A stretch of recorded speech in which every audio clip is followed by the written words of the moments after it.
본문 말씀은 창세기 45장입니다. 이제 창세기도 얼마 남지 않았습니다. 창세기 45장 1절에서 15절인데요. 오늘 본문을 보기 전에 오늘까지 우리 성경 암송하기로 했거든요. 로마서 10장 9절 10절 한번 암송하겠습니다. 내가 만약 내가 내 입으로 예수를 주로 시인하며 또 하나님께서 그를 죽은 자 가운데서 살리신 것을 내 마음에 믿어 구원을 받으리라.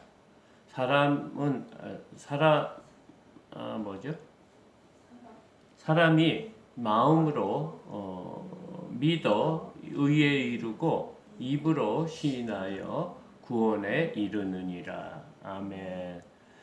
45장 1절에서 15절 말씀입니다. 이 오늘 말씀도 길어서 그냥 읽어 나가겠는데요. 어제 말씀은 이제 다시 그 야곱의 아들들이 요셉 앞으로 불려왔죠. 왜냐하면 베냐민 자루에서 요셉이 쓰는 그 은잔이 발견이 됐기 때문에 저서 와서 어제는 유다와 요셉의 이야기였습니다. 유다가 형제들을 보호하고 아버지를 보호하는 그런 이야기를 했습니다. 그래서 오늘 1절을 보니까 요셉이 시종하는 자 앞에서 그 정을 억제하지 못하여 소리질러 모든 사람을 자기에게서 물러가라 하고 그 형제들에게 자기를 알리니 그때 그와 함께한 다른 사람이 없었다. 그러니까 요셉이 이제 그 변론을 한 거죠. 베냐민은 아버지하고 생명이 하나로 묶여 있다. 떨어져서는 안 된다. 베냐민이 종이면 아버지도 자신의 아버지 야곱도 종이 된다. 그러면서 자신이 베냐민을 위해서 여기서 종이 되고 나머지 형제들은 보내달라. 지금 이런 말을 하니까 요셉이 그 정을 억제하지 못했다. 주체하지 못해서 소리질러 모든 그 시종 들은 사람을 물러가게 했다. 그렇게 얘기하고 있습니다. 2절 요셉이 큰 소리로 우니 애굽 사람에게 들리며 바로의 궁중에 들리더라. 요셉이 얼마나 지금까지 참고 참았던 모든 그런 그 마음의 아픔과 고통과 그리고 그리움 모든 것이 이렇게 다 자신들 앞에서 이렇게 보고하는 형들을 보고 그들이 또 그동안 잘못한 것에 대해서는 회개와 또 그 가정이 사랑으로 이렇게 하나가 된 것을 보고 그 감정을 억제하지 못하고 큰 소리로 울었답니다. 그래서 이 소리가 얼마나 컸던지 애굽 사람에게 들리고 바로의 궁중에 들리더라. 이렇게 했더니 이제 이게 이제 많은 소문이 났다 이거죠. 요셉이 그 형들에게 이르되 나는 요셉이라 내 아버지께서 아직 살아 계시니까 형들이 그 앞에서 놀라서 대답하지 못하더라. 이게 무슨 일입니까? 지금 두려워해서 종이 되느냐, 죽느냐, 사느냐 그런 기로에 있는 그 형들의 마음에 지금 이것은 상상할 수 없는 놀라운 일입니다. 그러니까 이 총리가 자신이 판 그 요셉이라고 하니까 너무너무 놀란 거죠. 지금까지 여러 가지 일로 정말 천국과 지옥을 왔다 갔다 했던 그 형제들이 지금은 이제 클라이막스에 온 거예요. 완전히 그 터진 거예요. 이것은 말이 안 되는 거죠. 자신들이 섬기는 애굽의 총리가 자신의 동생 요셉이라는 말에 놀라서 아무 대답도 못했다. 이거는 당연한 거죠. 요셉이 형들에게 이르되 내게로 가까이 오소서. 그들이 가까이 가니 이르되 나는 당신의 아우 요셉이니 당신들이 애굽의 판자라. 이것을 딱 얘기해 주니까 이제 드디어 믿는 거죠. 이 요셉을 애굽에 판 사람은, 팔아온 것을 아는 사람은 형제들밖에 없어요. 아무도 몰라요. 이 비밀을 아는 것은, 말을 했다는 것은 요셉이라는 것을 확실히 얘기해 주는 겁니다. 5절, 당신이 나를 이곳에 팔았다고 해서 근심하지 마소서, 한탄하지 마소서. 하나님이 생명을 구원하시려고 나를 당신보다 먼저 보내셨나이다. 지금 요셉의 뭐라고 할까요? 간증 같은 거죠. 자신의 이런 상황이 이 형들이 나를 판 것 같지만 그렇지 않다는 거예요. 그래서 근심하지도 말고 한탄하지도 말라 이거예요. 왜냐하면 하나님께서 생명을 구원하시려고 나를 먼저 당신보다 이곳에 애굽에 보내셨나이다. 그러면서 이 땅에 2년 동안 흉년이 들었으나 아직 5년은 밭갈이도 못하고 추수도 못할지라. 지금 흉년이 7년인 것이죠. 그러니까 풍년이 7년 있었고 그 나머지 7년이 흉년인데 그 흉년이 2년밖에 지나지 않았는데도 이렇게 지금 그 땅 주변에 있는 큰 지역에 다 흉년이 있었다, 이 말을 하고 있는 겁니다. 그래서 앞으로 5년이 더 남았기 때문에 굉장히 어려운 때다. 그러면서 7절, 하나님의 큰 구원으로 당신의 생명을 보존하고 당신들의 후손을 세상에 두려고 나를 당신보다 먼저 보내셨나니. 8절, 그런즉 나를 이리로 보낸 이는 당신들이 아니요 하나님이시라. 하나님이 나를 바로에게 아버지로 삼으시고 그 온 집의 주로 삼으시며 애굽 온 땅의 통치자로 삼으셨나이다. 이 일이, 이 생명을 구하는 일인데 어떤 생명이냐? 아까 2번 나옵니다. 생명을 부전한다고. 지금 당신들의 생명, 그러니까 당신들의 생명, 우리 야곱의 가족들의 생명과 그들의 후손을 세상에 두시려고 나를 당신보다 먼저, 하나님의 계획이다. 이것이 정말 놀라운 일이죠. 그리고 요셉의 입에서 이런 말이 나올 정도로 하나님과 깊은 교제를 하며 또 지금까지 형들하고 떨어져 선 20여 년이 하나님과 동행하는 삶을 살았다는 증거이기도 합니다. 그러니까 요셉은 하루하루 하나님과 동행한 거죠.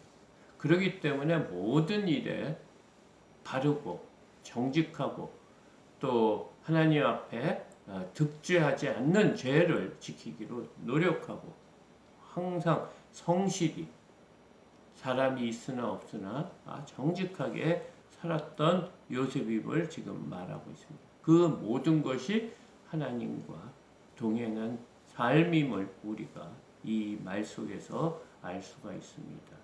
그래서 하나님께서 이 땅에 보내주셔서 바로를 아버지로 삼고 또 그 온 집에 주로 나를 삼고 또 온 애굽의 온 땅의 통치자로 삼으셨다. 지금 이 말을 하고 있습니다. 이 큰 대제국의 애굽의 통치자로 나를 세우셨다. 그러면서 9절에 당신들은 속히 아버지께로 올라가서 아뢰기를 아버지의 아들 요셉의 말에 하나님이 나를 애굽 전국의 주로 세우셨으니 지체 말고 내게 오사. 아버지의 아들들과 아버지의 손자들과 아버지의 양과 소와 모든 소유가 고센 땅에 머물며 나와 가깝게 하소서. 지금 그동안 요셉이 생각했던 거죠. 형들이 와서 이제 두 번 이제 곡물을 사러 왔을 때부터 그 전부터 이 모든 일을 계획했던 것 같습니다. 그래서 이 흉년이 앞으로 5년 더 있을 거니까 아예 이 고센 땅, 애굽의 고센 지역에 머물면서 자신과 같이 지냈으면 하는 그런 생각을 지금 형들에게 말하고 그 말을 아버지께 지금 얘기하라고 합니다. 정말 절망 가운데 있는 이 애굽 나라와 또 그 주변 나라를 누구를 통해서 지금 생명을 구하고 있습니까? 요셉 한 사람에 의해서 지금 하나님이 이 큰 대제국과 그 주변 많은 나라들을 생명을 구원하고 있는데 그 일을 지금 요셉을 통해서 했습니다. 근데 이 모든 일의 궁극적인 목적은 뭐였냐면 하나님께서 야곱을 통해서 하나님의 백성을 이렇게 기르기 위한 순수한 하나님의 혈통, 야곱의 혈통을 통해서 이스라엘 백성을 만들기 위한 계획이다. 이 말씀입니다. 11절 흉년이 아직 5해가 있으니 내가 거기서 아버지를 공양하리라. 아버지와 아버지의 가족과 아버지께 속한 모든 사람에게 부족함이 없도록 하겠나이다 하더라 전하소서. 지금 이렇게 귀한 정말 모든 사람은 흉년이 들어서 힘든데 이 야곱 백성, 야곱의 후손들만 지금 풍성함을 누릴 수 있는 환경과 여건과 모든 책임자, 권력이 이 야곱의 그 가족을 위해서 이렇게 일어난 것처럼 지금 하나님께서 이끌고 계시는 것을 우리가 볼 수 있습니다. 우리의 그 삶 속에 이 요즘도 마찬가지고 지금까지 뭐 경제가 다 힘들다 우리의 삶이 힘들다 이렇게 지금까지 온 것 같습니다. 이런 세상적으로 힘들고 어려움 가운데 있더라도 하나님의 백성을 하나님께서는 이렇게 지켜주시고 인도해 주시고 또 보호해 주신다는 그런 의미로 생각할 수도 있습니다. 12절 당신들의 눈과 내 아우 베냐민의 눈이 보는 바 당신들에게 이 말을 하는 것은 내 입이라. 13절 당신들은 내가 애굽에서 누리는 영화와 당신들이 본 모든 것을 다 아버지께 아뢰고 속히 모시고 내려오소서 하며. 그러니까 이 모든 것을 아버지가 믿을 수가 없겠죠. 아들이 분명히 죽었다고 하는데 지금 애굽의 총리가 되어 있다. 이건 믿을 수가 없는 일이기 때문에 지금 요셉이 자신이 애굽에서 누리는 영화와 당신들이 본 모든 것을 아버지께 아뢰서 속히 이곳으로 모시고 오라. 이런 말을 하며 14절 자기 아우 베냐민의 목을 안고 오니 베냐민도 요셉의 목을 안고 오니라. 너무너무 놀라서 올 기회도 없는 거죠. 그 형제들은 말이 안 되는 거죠. 근데 지금 이제 요셉이 베냐민의 목을 안고 서로 우는 상황을 보고 15절 요셉이 또 형들과 입맞추며 안고 우니 형제들이 그제서야 요셉과 말하니라. 지금 이 놀라운 사건 통해서 형들은 정신이 없는 거예요. 이 전에도 정신이 없이 뭐 돈이 자루 속에 있고 또 애굽의 총리 집에서 또 오찬도 가지고 또 그리고 많은 그 곡물을 가지고 가다가 또 이렇게 종이 될 아주 위험한 상태인데 또 지금은 그 애굽의 총리가 요셉이라는 그 사실을 두고 어안이 벙벙할 수밖에 없는 거죠. 아무 말도 못할 정도의 놀랍고 축복된 소식을 들은 겁니다. 그의 형들은 두 가지 마음일까? 하나는 굉장히 안도의 마음이었겠지만 또 하나는 무슨 마음이 있습니까? 자신들이 요셉을 판 그 죄에 대한 그 두려움이 있을 줄 압니다. 오늘 이 말씀을 통해 우리의 그 삶 속에 죄를 진 거에 대해서는 빨리 하나님 앞에 회개를 해야 된다는 그런 또 우리의 또 가르침이 있지 않을까 생각합니다. 우리가 죄를 짓지 않고 살 수는 없죠.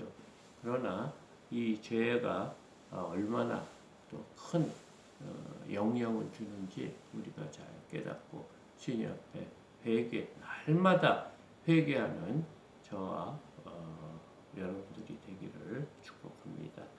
오늘 그 로마서 10장 9절과 10절을 한번 외우시고 그것을 카톡으로 한번 외운 거를 카톡으로 한번 남겨주시면 감사하겠습니다. 이것으로 화요일 예배를 새벽 기도회를 마치겠습니다.